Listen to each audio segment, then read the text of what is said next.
ಕೂದಲು ವಿಪರೀತವಾಗಿ ಉದುರ್ತಾ ಇದೆ. ತಲೆ ಬಾಚಿದ್ರೆ, ತಲೆ ಸ್ನಾನ ಮಾಡಿದ್ರೆ ಹಾಗೆಯೇ ಕೂದಲು ಕೈಗೆ ಬರ್ತಾ ಇದೆ. ವಿಪರೀತ ಕೂದಲು ಉದುರಿ ಬೊಕ್ಕತಲೆ ಆಗಲಿಕ್ಕೆ ಶುರುವಾಗಿದೆ.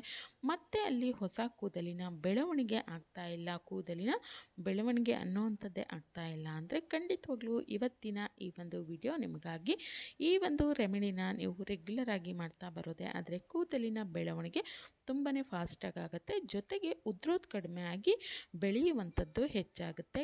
ತುಂಬ ಸಿಂಪಲ್ ರೆಮಿಡಿ ಆದರೆ 100ಕ್ಕೆ 100ರಷ್ಟು ವರ್ಕ್ ಆಗುವಂಥ ಒಂದು ಸೂಪರ್ ಮನೆಮದ್ದು ಅಂತಲೇ ಹೇಳ್ಬೋದು. ಹಾಗಾದರೆ ಯಾವ ರೀತಿ ಮಾಡ್ಕೊಳ್ಳೋದು, ಯಾವ ರೀತಿಯಾಗಿ ಅಪ್ಲೈ ಮಾಡ್ಕೊಳ್ಳೋದು ಅಂಥೇಳಿ ಇವತ್ತಿನ ಈ ಒಂದು ವಿಡಿಯೋದಲ್ಲಿ ನೋಡ್ಕೊಳ್ಳೋಣ. ಈ ರೀತಿ ವಿಡಿಯೋಗಳು ನಿಮಗೆ ಇಷ್ಟ ಆಗ್ತಾ ಇತ್ತು ಅಂದರೆ ವಿಡಿಯೋಗೊಂದು ಲೈಕ್ ಮಾಡಿ, ಹಾಗೆ ತಪ್ಪದೇ ಸಬ್ಸ್ಕ್ರೈಬ್ ಮಾಡ್ಕೊಂಡು ನೋಡಿ ಆಯಿತಾ. ನಾನಿಲ್ಲಿ ಸಾಸಿವೆನ ತೊಗೊಂಡಿದ್ದೀನಿ. ಸಾಸಿವೆ ನಮ್ಮ ಅಡುಗೆ ಮನೆಯಲ್ಲೇ ಸಿಗುತ್ತೆ. ಇನ್ನು ಸಾಸಿವೆನಲ್ಲಿ ಸಾಕಷ್ಟು ಪೋಷಕಾಂಶಗಳು ಹೆಚ್ಚಾಗಿರುತ್ತೆ. ಇದನ್ನು ನಾವು ನಮ್ಮ ಕೂದಲಿಗೆ ಅಂಥೇಳಿ ಅಪ್ಲೈ ಮಾಡಿಕೊಂಡಾಗ ಖಂಡಿತವಾಗ್ಲೂ ಕೂದಲು ಉದುರೋ ಅಂಥದ್ದು, ಜೊತೆಗೆ ಬೆಳವಣಿಗೆ ಹೆಚ್ಚಾಗುವಂಥದ್ದು, ತುಂಬ ಒರಟಾಗಿದೆ, ರಫ್ ಆಗಿದೆ, ಡಲ್ ಆಗಿದೆ, ಡ್ಯಾಮೇಜ್ ಆಗಿದೆ ಕೂದಲು ಅಂದರೆ ಅದನ್ನು ಸರಿ ಮಾಡ್ಕೊಳ್ಳೋದಕ್ಕೆ ಹೆಲ್ಪ್ ಆಗುತ್ತೆ. ಇನ್ನು ತುಂಬ ಯಾರಿಗೆಲ್ಲ ವೈಟ್ ಹೇರ್ಸ್ ಆಗ್ತಾ ಇರುತ್ತೆ ಅದನ್ನು ಸಹಿತವಾಗಿ ಕಡಿಮೆ ಮಾಡ್ಕೊಳ್ಳೋದಕ್ಕೆ ತುಂಬ ಹೆಲ್ಪ್ ಆಗುತ್ತೆ ಸಾಸಿವೆ. ಅದ್ರ ಜೊತೆಗೆ ಸಾಸಿವೆ ಎಣ್ಣೆ ಕೂಡ ಅಷ್ಟೇ ಒಳ್ಳೆಯದು ನಮ್ಮ ಕೂದಲಿನ ಬೆಳವಣಿಗೆಗೆ ಅಂತಲೇ ಹೇಳ್ಬೋದು. ನಾನಿಲ್ಲಿ ಸಾಸಿವೆನ ತೊಗೊಂಡಿದ್ದೀನಿ. ಆನಂತರ ನಾನಿಲ್ಲಿ ಮೆಂತ್ಯ ಕಾಳನ್ನು ತೊಗೊಂಡಿದ್ದೀನಿ. ಹೌದು, ಈ ಒಂದು ಮೆಂತ್ಯ ಕಾಳಿನಲ್ಲಿ ಸಾಕಷ್ಟು ಪೋಷಕಾಂಶಗಳು ಹೆಚ್ಚಾಗಿದೆ. ಇದರಲ್ಲಿ ಪ್ರೋಟೀನ್ ಅಂಶ ಆಗಿರ್ಬೋದು, ಜೊತೆಗೆ ನಮ್ಮ ಕೂದಲಿನ ಬೆಳವಣಿಗೆಗೆ ಬೇಕಾಗಿರುವಂಥ ಎಲ್ಲ ಒಂದು ಪೋಷಕಾಂಶಗಳು ಇದರಲ್ಲಿ ಹೆಚ್ಚಾಗಿರುತ್ತೆ. ಕೂದಲು ಉದುರೋದನ್ನು ಕಡಿಮೆ ಮಾಡಿ ಬೆಳವಣಿಗೆಯನ್ನು ಹೆಚ್ಚು ಮಾಡುತ್ತೆ. ಯಾರಿಗೆ ತುಂಬ ಹೊಟ್ಟಿನ ಸಮಸ್ಯೆ ಇರುತ್ತೆ ಅದನ್ನು ಕಡಿಮೆ ಮಾಡ್ಕೊಳ್ಳೋದಕ್ಕೆ ತುಂಬ ಹೆಲ್ಪ್ ಆಗುತ್ತೆ. ಜೊತೆಗೆ ಉದುರೋ ಅಂಥದ್ದು ಕಡಿಮೆ ಆಗಿ ಬೆಳವಣಿಗೆ ಹೆಚ್ಚಾಗುತ್ತೆ. ಡಲ್ ಆಗಿದೆ, ಡ್ಯಾಮೇಜ್ ಹೇರನ್ನು ಕೂಡ ರಿಪೇರಿ ಮಾಡ್ಕೊಳ್ಳೋದಕ್ಕೆ ತುಂಬ ಹೆಲ್ಪ್ ಆಗುತ್ತೆ ಮೆಂತ್ಯ ಕಾಳು. ಆನಂತರ ನಾನಿಲ್ಲಿ ಇನ್ನೊಂದು ಮುಖ್ಯವಾದಂಥ ಪದಾರ್ಥವನ್ನು ತೊಗೊಂಡಿದ್ದೀನಿ. ಅದುವೇ ಕರಿಬೇವಿನ ಎಲೆಗಳು. ಎಲ್ರಿಗೂ ಗೊತ್ತಿದೆ ಕರಿಬೇವನ್ನು ಬಳಸೋದ್ರಿಂದ ಉದುರೋದು ಕಡಿಮೆ ಆಗುತ್ತೆ, ಬೆಳವಣಿಗೆ ಹೆಚ್ಚಾಗುತ್ತೆ. ಜೊತೆಗೆ ತುಂಬ ವೈಟ್ ಹೇರ್ಸ್ ಏನಾಗ್ತಾ ಇರುತ್ತೆ ಅಂಥವ್ರು ಕರಿಬೇವಿನ ಒಂದು ಹೇರ್ ಮಾಸ್ಕ್ ಆಗಿರ್ಬೋದು, ಆಯಿಲ್ಗಳನ್ನು ಹೆಚ್ಚಾಗಿ ಬಳಸೋದ್ರಿಂದ ಕೂದಲು ಕಪ್ಪಾಗಿ ಸೊಂಪಾಗಿ ಬೆಳೀತಾ ಹೋಗುತ್ತೆ. ಹಾಗಾಗಿ ನಾನಿಲ್ಲಿ ಕರಿಬೇವು ಕೂಡ ತೊಗೊಂಡಿದ್ದೀನಿ. ಎಲ್ಲ ನಮ್ಮ ಅಡುಗೆ ಮನೆಯಲ್ಲಿ ಸಿಗುವಂಥ ಪದಾರ್ಥಗಳೇ. ಜೊತೆಗೆ ಇವುಗಳನ್ನೆಲ್ಲ ಬಳಸ್ಕೊಳ್ಳೋದ್ರಿಂದ ಕೂದಲು ದಟ್ಟವಾಗಿ ಸೊಂಪಾಗಿ ಸಮೃದ್ಧಿಯಾಗಿ ಬೆಳೀತಾ ಹೋಗುತ್ತೆ. ಮುಖ್ಯವಾಗಿ ಏನು ತುಂಬ ಹೇರ್ ಫಾಲ್ ಏನು ಹೆಚ್ಚಾಗ್ತಾ ಇರುತ್ತೆ, ತುಂಬ ನಮಗೆ ನೆತ್ತಿ ಮೇಲೆ ಉದುರ್ತಾ ಇದೆ, ಮುಂದ್ಗಡೆ ತುಂಬ ಉದುರ್ತಾ ಇದೆ, ಉದುರಿ ಅಲ್ಲಿ ತುಂಬ ಬೊಕ್ಕ ತಲೆ ಆಗ್ತಾ ಇದೆ ಅಂದರೆ ಅದನ್ನೆಲ್ಲ ಕೂಡ ಕಡಿಮೆ ಮಾಡಿಕೊಂಡು ಅಲ್ಲಿ ಹೊಸ ಕೂದಲಿನ ಬೆಳವಣಿಗೆಗೆ ಇವೆಲ್ಲ ಕೂಡ ಹೆಲ್ಪ್ ಆಗುತ್ತೆ. ಹಾಗಾಗಿ ಇನ್ನು ಒಂದೊಂದೇ ಪದಾರ್ಥಗಳನ್ನು ನಾವು ಸ್ವಲ್ಪ ಬಿಸಿ ಮಾಡ್ಕೊಳ್ಬೇಕು. ಮೊದಲು ನಾನು ಸಾಸಿವೆನ ಒಂದು 2 ನಿಮಿಷ ಮೀಡಿಯಮ್ ಫ್ಲೇಮಲ್ಲಿ ಹುರ್ಕೊಂಡಿದ್ದೀನಿ. ಆನಂತರ ನೋಡಿ ಮೆಂತ್ಯ ಏನು ತೊಗೊಂಡಿದ್ವಿ ಅದನ್ನು ಕೂಡ ಸ್ವಲ್ಪ ಈ ರೀತಿ ಬಣ್ಣ ಬದಲಾಗೋವರೆಗೂ ಹುರ್ಕೊಳ್ಬೇಕು. ಆನಂತರ ನಾವು ತೊಗೊಂಡಿರುವಂಥ ಕರಿಬೇವಿನ ಎಲೆಗಳು ಕೊನೆಯಲ್ಲಿ ಹಾಕ್ಕೊಳ್ಬೇಕು. ಒಮ್ಮೆ ತೊಳೆದು ಆನಂತರ ಹಾಕ್ಕೊಳ್ಬೇಕು. ಕರಿಬೇವು ಸ್ವಲ್ಪ ಹಸಿಯಾಗಿರುವಂಥ ಕಾರಣ ಅದನ್ನು ಲೋ ಟು ಮೀಡಿಯಮ್ ಫ್ಲೇಮಲ್ಲಿ ಒಂದು 2ರಿಂದ 3 ನಿಮಿಷ ಈ ರೀತಿ ಬಿಸಿ ಮಾಡಿಕೊಂಡ್ರೆ ನೋಡಿ ಎಲೆಗಳೆಲ್ಲ ಗರಿಗರಿ ಆಗಬೇಕು. ಅಲ್ಲಿ ತನಕ ಚೆನ್ನಾಗಿ ಅದನ್ನು ಬಿಸಿ ಮಾಡ್ಕೊಳ್ಳಿ. ಇದಾಗಿದೆ. ಈಗ ಈ 3 ಪದಾರ್ಥಗಳನ್ನು ಒಂದು ಮಿಕ್ಸಿ ಜಾರಲ್ಲಿ ನಾನು ಹಾಕ್ಕೊಳ್ತಾ ಇದ್ದೀನಿ. ಅಂದರೆ ಇವೆಲ್ಲವನ್ನು ಕೂಡ ನಾವು ಪೌಡರ್ ಮಾಡಿ ತೊಗೊಳ್ಬೇಕಾಗತ್ತೆ. ಇದನ್ನು ನೀವು ಜಾಸ್ತಿ ಪ್ರಮಾಣದಲ್ಲಿ ಪೌಡರ್ ಮಾಡಿ ಇಟ್ಕೊಂಡು ಯಾವಾಗೆಲ್ಲ ಈ ರೀತಿ ಎಣ್ಣೆಗಳನ್ನು ಮಾಡ್ಕೊಳ್ತೀರೋ ಆ ಸಮಯದಲ್ಲಿ ಬಳಸ್ಕೊಳ್ಬೋದು. ಅಥವಾ ಹೇರ್ ಪ್ಯಾಕು, ಹೇರ್ ಮಾಸ್ಕು ಏನು ಮಾಡ್ಕೊಳ್ತೀರಾ ಅಥವಾ ಮೆಹಂದಿ ಕಲಿಸ್ಕೊಳ್ತೀರಾ ಅದ್ರ ಜೊತೆ ಕೂಡ ಇದನ್ನು ಹಾಕ್ಕೊಳ್ಳೋದ್ರಿಂದ ಗ್ರೋತ್ ಅನ್ನುವಂಥದ್ದು ತುಂಬ ಚೆನ್ನಾಗಾಗಲಿಕ್ಕೆ ಹೆಲ್ಪ್ ಆಗುತ್ತೆ. ನೋಡಿ ಇದಷ್ಟನ್ನು ನಾನು ಈ ರೀತಿ ಪೌಡರ್ ಮಾಡಿ ತೊಗೊಂಡಿದ್ದೀನಿ. ಇದನ್ನು ಒಂದು 8 ಬಾಕ್ಸ್ನಲ್ಲಿ ಹಾಕಿಟ್ಕೊಂಡ್ರೆ ನೀವು ಎಣ್ಣೆ ಮಾಡುವಂಥ ಸಮಯದಲ್ಲಿ ಅಥವಾ ಹೇರ್ ಪ್ಯಾಕ್ಗಳನ್ನು ಅಪ್ಲೈ ಮಾಡುವಂಥ ಸಮಯದಲ್ಲಿ ಆರಾಮಾಗಿ ಬಳಸ್ಕೊಳ್ಬೋದು. ಇನ್ನು ಈ ಕಡೆ ಎಣ್ಣೆಯನ್ನು ರೆಡಿ ಮಾಡ್ಕೊಳ್ಳೋದು ಯಾವ ರೀತಿ ಅಂತೇಳಿ ನೋಡ್ಕೊಳ್ಳೋದಾದರೆ ನಾನಿಲ್ಲಿ ಕೊಬ್ಬರಿ ಎಣ್ಣೆನ ತೊಗೊಂಡಿದ್ದೀನಿ.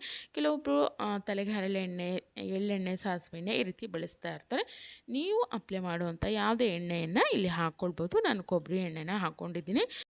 ಇನ್ನು ಈಗ ಚಳಿಗಾಲ ಆಗಿರೋದ್ರಿಂದ ಕೊಬ್ಬರಿ ಎಣ್ಣೆ ಸ್ವಲ್ಪ ಗಟ್ಟಿ ಆಗುತ್ತೆ. ಅದು ಸ್ವಲ್ಪ ನೋಡಿ ಈ ರೀತಿ ಕರಗಿದ ಮೇಲೆ ಅದು ಬೆಚ್ಚಗಾಗಿದೆ ಅನ್ನುವಂಥ ಸಮಯದಲ್ಲಿ ನಾನು ಮಾಡಿ ಇಟ್ಕೊಂಡಿರೋವಂಥ ಪೌಡರ್ ಏನು ರೆಡಿ ಇತ್ತಲ್ಲ ಅದನ್ನು ಹಾಕ್ಕೊಳ್ತಾ ಇದ್ದೀನಿ. ನಾನಿಲ್ಲಿ ತುಂಬ ಕಡಿಮೆ ಎಣ್ಣೆನ ಮಾಡ್ತಾ ಇದ್ದೀನಿ. ಹಾಗಾಗಿ 1.5 ಟೀ ಸ್ಪೂನಷ್ಟು ಹಾಕ್ಕೊಳ್ತಾ ಇದ್ದೀನಿ. ಅಥವಾ ನಾವು ಜಾಸ್ತಿ ಪ್ರಮಾಣದಲ್ಲಿ ಮಾಡ್ಕೊಳ್ತೀವಿ, ಒಂದು ವಾರಕ್ಕಾಗುವಷ್ಟು, 15 ದಿನ, ತಿಂಗಳಿಗಾಗುವಷ್ಟು ಒಮ್ಮೆಲೆ ಮಾಡ್ಕೊಳ್ತೀವಿ ಅಂದರೆ ಎಣ್ಣೆಯ ಪ್ರಮಾಣವನ್ನು ಜಾಸ್ತಿ ಮಾಡಿಕೊಂಡು ಈ ಒಂದು ಪೌಡರ್ ಏನು ಮಾಡ್ಕೊಂಡಿದ್ವಿ ಅದನ್ನು ಜಾಸ್ತಿ ಪ್ರಮಾಣದಲ್ಲಿ ಹಾಕ್ಕೊಳ್ಬೇಕಾಗತ್ತೆ. ನೋಡಿ ತುಂಬ ಹೊತ್ತು ಇದನ್ನು ಕಾಯಿಸೋವಂಥ ಅವಶ್ಯಕತೆ ಇಲ್ಲ. ಈ ಒಂದು ಪೌಡರ್ ಆಗಿರೋದ್ರಿಂದ ಇದು ತುಂಬ ಬೇಗ ತಳ ಹಿಡಿದ್ಬಿಡುತ್ತೆ, ಸೀದ್ಬಿಡುತ್ತೆ. ಹಾಗಾಗಿ ಒಂದು 3-4 ನಿಮಿಷ ಇದನ್ನು ಈ ರೀತಿ ಎಣ್ಣೆನ ಬಿಸಿ ಮಾಡಿಕೊಂಡ್ರೆ ಸಾಕಾಗತ್ತೆ. ನೋಡಿ ಇದು ಕಂಪ್ಲೀಟಾಗಿ ಈ ರೀತಿ ಕುದಿಲಿಕ್ಕೆ ಶುರುವಾಗಿದೆಯಲ್ಲ, ನಾನು ಈ ಸಮಯದಲ್ಲಿ ಗ್ಯಾಸನ್ನು ಆಫ್ ಮಾಡ್ತಾ ಇದ್ದೀನಿ. ಇದು ಕಂಪ್ಲೀಟಾಗಿ ತಣ್ಣಗಾಗಬೇಕು. ಒಂದು ಅರ್ಧ ಮುಕ್ಕಾಲು ಗಂಟೆ ಅಥವಾ 1 ಗಂಟೆಗಳ ಕಾಲನಾದರೂ ಹಾಗೇ ಬಿಟ್ಬಿಟ್ಟು ಆಮೇಲೆ ಎಣ್ಣೆಯನ್ನು ಶೋಧಿಸ್ಕೊಳ್ಳಿ. ಇಲ್ಲ ಸಂಜೆ ಸಮಯದಲ್ಲಿ ಮಾಡಿ ಬೆಳಗ್ಗೆ ಕೂಡ ಎಣ್ಣೆಯನ್ನು ನೀವು ಶೋಧಿಸ್ಕೊಳ್ಬೋದು. ನೋಡಿ ಇದು ತಣ್ಣಗಾಗಿದೆ. ಈಗ ನಾನು ಎಣ್ಣೆಯನ್ನು ಒಂದು ಬೌಲಿಗೆ ಶೋಧಿಸ್ತಾ ಇದ್ದೀನಿ. ನಾನು ಮೊದಲೇ ಹೇಳಿದಾಗೆ ಕಡಿಮೆ ಪ್ರಮಾಣದಲ್ಲಿ ಮಾಡ್ತಾ ಇದ್ದೀನಿ. ಅಥವಾ ನಾವು ಜಾಸ್ತಿ ಮಾಡ್ಕೊಳ್ತೀವಿ ಅಂದರೆ ಮಾಡಿ ನೀವು ಸ್ಟೋರ್ ಮಾಡ್ಕೊಳ್ಬೋದು, ಏನೂ ಹಾಳಾಗೋದಿಲ್ಲ. ನೋಡಿ ನಮ್ಮ ತುಂಬಾ ಪವರ್ಫುಲ್ ಆಗಿರೋವಂಥ ಒಂದು ಹೇರ್ ಆಯಿಲ್ ಅನ್ನೋವಂಥದ್ದು, ಅದರಲ್ಲೂ ಮನೆಯಲ್ಲೇ ಮಾಡಿರೋವಂಥ ಹೋಮ್ ಮೇಡ್ ಹೇರ್ ಆಯಿಲ್ ಅನ್ನೋವಂಥದ್ದು ರೆಡಿಯಾಗಿದೆ.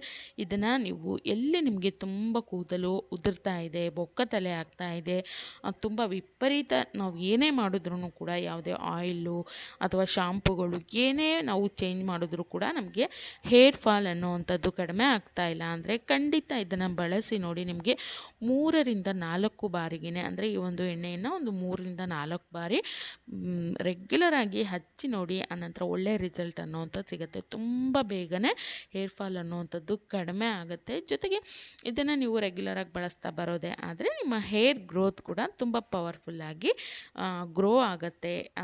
ಹೆಚ್ಚಾಗಿ ನಿಮ್ಮ ಕೂದಲಿನ ಬೆಳವಣಿಗೆ ಆಗಲಿಕ್ಕೆ ಶುರುವಾಗುತ್ತೆ. ಹೊಸದಾಗಿ ಎಲ್ಲ ಕೂದಲು ಬೆಳೀಲಿಕ್ಕೆ ಇವತ್ತಿನ ಈ ಒಂದು ಸೂಪರ್ ಆಗಿರೋಂಥ ಹೇರ್ ಆಯಿಲು ಹೆಲ್ಪ್ ಮಾಡುತ್ತೆ. ಖಂಡಿತ ಇದನ್ನು ಟ್ರೈ ಮಾಡಿ ನೋಡಿ. ಇನ್ನು ಈ ಒಂದು ಹೇರ್ ಆಯಿಲನ್ನು ಅಪ್ಲೈ ಮಾಡ್ತೀರಾ, ನಂತರ ಹೇರ್ ವಾಶನ್ನು ಮಾಡಬೇಕು. ಆ ಸಮಯದಲ್ಲಿ ಡೈರೆಕ್ಟಾಗಿ ಹಾಗೆಯೇ ಶಾಂಪೂನ ಹಾಕಿ ನಾವು ಹೇರ್ ವಾಶ್ ಮಾಡೋದ್ರ ಬದಲು ನೋಡಿ ಈ ಒಂದು ವಿಧಾನದಲ್ಲಿ ನೀವು ಹೇರ್ ವಾಶನ್ನು ಮಾಡ್ಕೊಳ್ತಾ ಬರೋದ್ರಿಂದ ನಿಮ್ಮ ಕೂದಲಿನ ಬೆಳವಣಿಗೆ ಕೂಡ ಹೆಚ್ಚಾಗುತ್ತೆ. ಜೊತೆಗೆ ಡ್ಯಾಮೇಜ್ ಆಗೋದು ಕಡಿಮೆ ಆಗುತ್ತೆ, ಉದುರೋದು ಕಡಿಮೆ ಆಗುತ್ತೆ, ರಫ್ ಆಗೋದು, ಒರಟಾಗೋದು ಈ ರೀತಿ ಸಮಸ್ಯೆಗಳನ್ನು ಕೂಡ ನೀವು ಕಡಿಮೆ ಮಾಡ್ಕೊಳ್ಳೋದಕ್ಕೆ ಹೆಲ್ಪ್ ಆಗುತ್ತೆ. ಅದಕ್ಕೋಸ್ಕರ ನಾನು ಒಂದು ಬೌಲಲ್ಲಿ 1 ಟೀ ಸ್ಪೂನ್ ಆಗೋಷ್ಟು ಅಲೋವೆರಾ ಜೆಲ್ಲು ಫ್ರೆಶ್ ಆಗಿರೋದಿತ್ತು ಅಂದರೆ ಹಾಕ್ಕೊಳ್ಳಿ, ಇಲ್ಲ ಅಂದರೆ ಮಾರ್ಕೆಟಲ್ಲಿ ಸಿಗುವಂಥ ಅಲೋವೆರಾ ಜೆಲ್ಲನ್ನು ಹಾಕ್ಕೊಳ್ಬೋದು. ಆನಂತರ ನಿಂಬೆಹಣ್ಣಿನ ರಸ ಒಂದು ಅರ್ಧ ಹೋಳಷ್ಟು ಹಾಕ್ಕೊಂಡಿದ್ದೀನಿ. ಅಲೋವೆರಾ ಹಾಕ್ಕೊಳ್ಳೋದ್ರಿಂದ ಕೂದಲು ತುಂಬ ಸಾಫ್ಟ್ ಆಗುತ್ತೆ, ಡ್ಯಾಮೇಜ್ ಕಡಿಮೆ ಆಗುತ್ತೆ.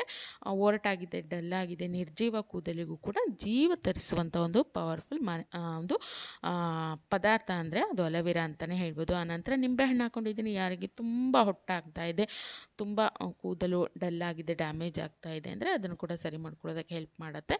ಆನಂತರ ನೀವು ರೆಗ್ಯುಲರಾಗಿ ಬಳಸೋವಂಥ ಶಾಂಪೂನ ನಿಮ್ಮ ಹೇರ್ ಲೆಂತನ್ನು ನೋಡಿಕೊಂಡು ಎಷ್ಟು ಹಾಕ್ಕೊಳ್ತೀರೋ ಅಷ್ಟು ಪ್ರಮಾಣದಲ್ಲಿ ಹಾಕ್ಕೊಂಡು ಈ 3 ಚೆನ್ನಾಗಿ ಈ ರೀತಿಯಾಗಿ ನೀರು ಹಾಕಿ ಮಿಕ್ಸ್ ಮಾಡ್ಕೊಳ್ಬೇಕು. ಆನಂತರ ನಾವು ಮಾಮೂಲಿ ಯಾವ ರೀತಿಯಾಗಿ ಹೇರ್ ವಾಶನ್ನು ಮಾಡ್ಕೊಳ್ತೀವೋ ಅಂದರೆ ಶಾಂಪೂ ಹಾಕಿಬಿಟ್ಟು ಆ ಒಂದು ವಿಧಾನದಲ್ಲಿ ಈ ಶಾಂಪೂನ ಬಳಸ್ಕೊಂಡು ನೀವು ಹೇರ್ ವಾಶನ್ನು ಮಾಡ್ತಾ ಬರೋದ್ರಿಂದ ನಿಮ್ಮ ಏನು ಕೂದಲು ತುಂಬ ಹೇರ್ ವಾಶ್ ಮಾಡಿದ ತಕ್ಷಣವೇ ಕೂದಲು ಹಾಗೇ ಬರ್ತಾ ಇತ್ತಲ್ಲ ಅದು ಕಡಿಮೆ ಆಗುತ್ತೆ. ಅಂದರೆ ಇದರಿಂದ ಹೇರ್ ಡ್ಯಾಮೇಜ್ ಆಗೋದು ಕಡಿಮೆ ಆಗಿ ಉದುರೋ ಅಂಥದ್ದು ಕೂಡ ಕಡಿಮೆ ಆಗುತ್ತೆ. ಜೊತೆಗೆ ಕೂದಲು ತುಂಬ ಫಾಸ್ಟಾಗಿ ಬೆಳಿಲಿಕ್ಕೂ ಕೂಡ ಈ ಒಂದು ವಿಧಾನ ಹೆಲ್ಪ್ ಮಾಡುತ್ತೆ. ಡ್ಯಾಮೇಜ್ ಆಗೋದನ್ನು ತಡೆಗಟ್ಟಲಿಕ್ಕೆ ಹೆಲ್ಪ್ ಮಾಡುತ್ತೆ ಇದು ಅಂತಲೇ ಹೇಳ್ಬೋದು. ಟ್ರೈ ಮಾಡಿ ನೋಡಿ. ಇಷ್ಟ ಆಯಿತು ಅಂದರೆ ಲೈಕ್ ಮಾಡಿ, ಶೇರ್ ಮಾಡಿ, ಸಬ್ಸ್ಕ್ರೈಬ್ ಆಗಿ.